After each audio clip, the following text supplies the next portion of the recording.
Hi, this is Anne with SVG Cut File, and today I'm going to show you how to make rolled paper flowers in Cricut Design Space. Alright, let's get started. Alright, so first you'll need a template. I have a few paper flower SVG files, and the template I'm going to use today is for the rose design that I have in my shop.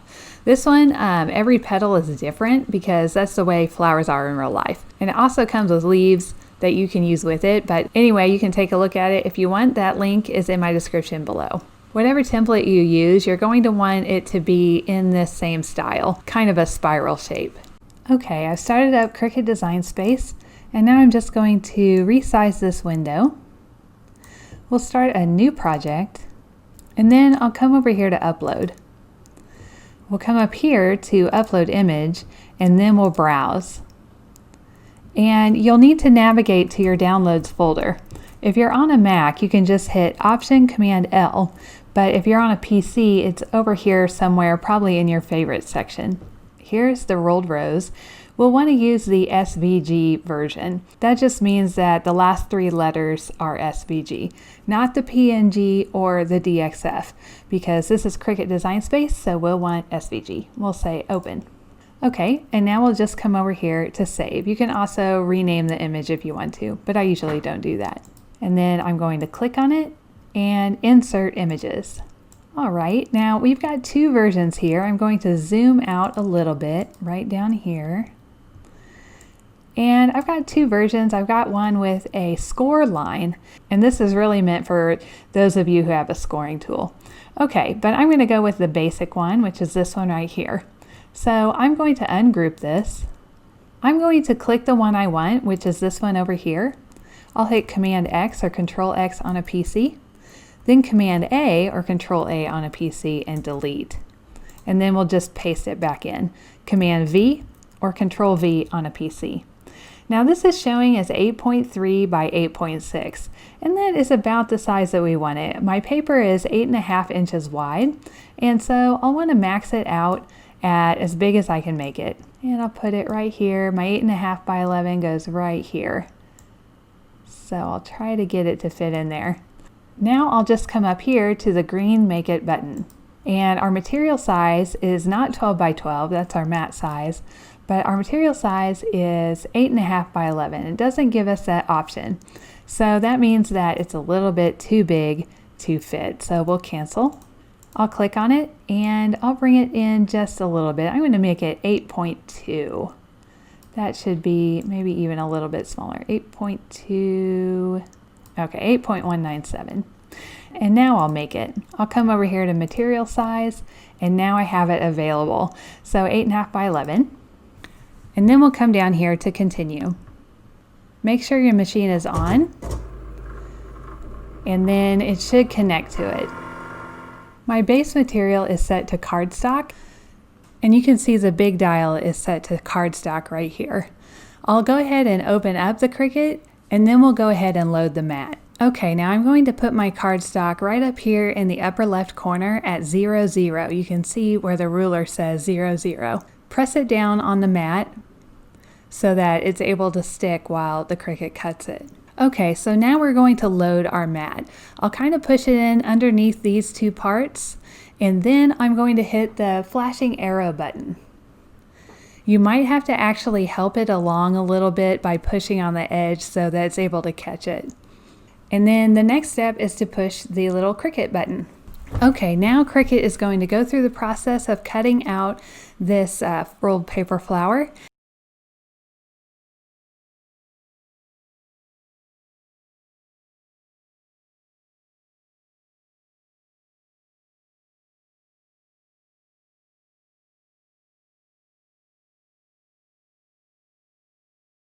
And when it's done, you can just hit the flashing arrows button to unload your mat.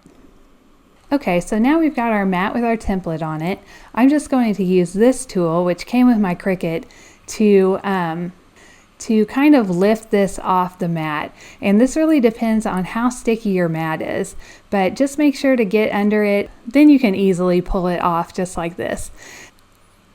And now you should be left with just the rose by itself.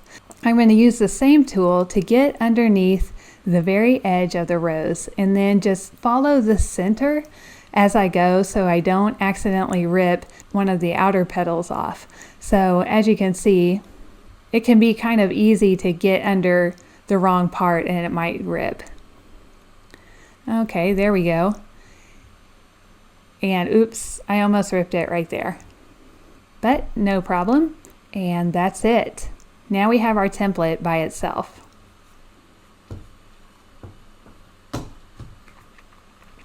Okay, and now we're ready to actually start rolling this up. Now, this is going to be the base here, so we want to roll from this side and we want to roll inward.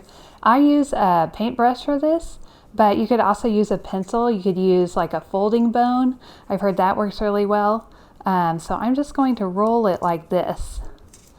And I'm not actually rolling, I'm just kind of limbering it up right now. I want each of my petals to kind of fold around the paintbrush.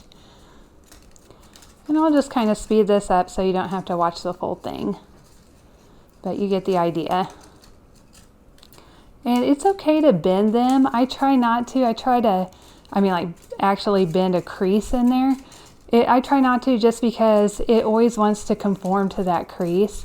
So I like a rounded bend instead of any kind of creases. It can be hard to do that. It definitely takes practice. All right, we're just getting this all loosened up so it'll fold better here in a minute. Try not to rip it. I almost just ripped that little piece right there.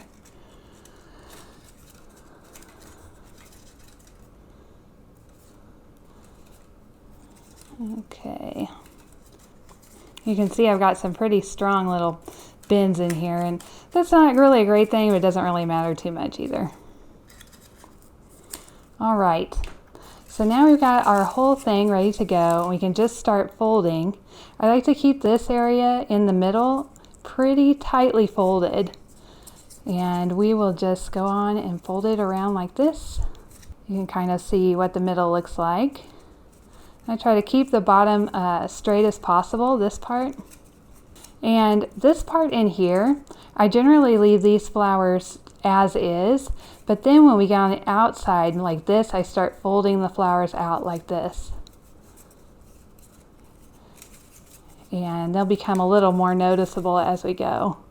You have to be a little careful because it does want to rip the paper a little bit when you do that. So you have to be careful of that. I like to do it a little bit now, but then later I'll go back and do it a lot more. Because I roll so tightly, it's really hard to get those flowers to kind of spray out right now. So don't worry too much if you're having that problem too. But as you can see, it's coming together nicely as a little rolled flower. Okay, and we're getting pretty close now. So our base is on the very bottom. You can see there's a lot of extra space. I usually don't roll them quite this tightly. In fact, I'll let it loosen up a little bit right now, and then I'll just start folding these out a little bit so they look more like a rose. All right, get these in here. You can also do this with your folding bones. Sometimes that works a lot better. It's just kind of hard to do that while I'm recording. Now, a lot of times I'll completely undo this if I'm not liking the way it looks, and I'll do it a second time so that you can kind of get a more uniform roll to it. So right now it's getting really loose as I fold these out, but you can kind of see the beginning of something really great. Beautiful little rose. All right, so I'm going to undo this and just kind of start over, not completely from the beginning, but I'll roll it in like this, and then I'll just re-roll. This will get me a little closer to the look I want. Make sure that one is rolled out.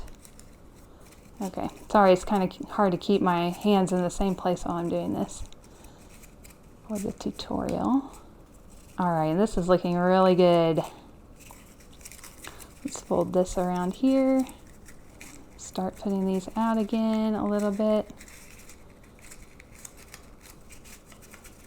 and let it unroll.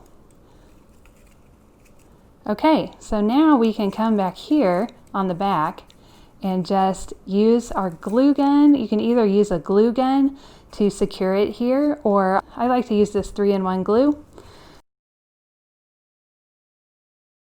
Now to finish this off, all you would really need to do is add some glue to this and here with your glue gun, and then just press it on there like that.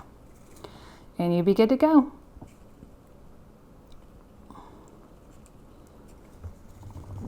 Alright, if you like this video, just hit the like button, and I'll see you in the next video. Alright, thank you.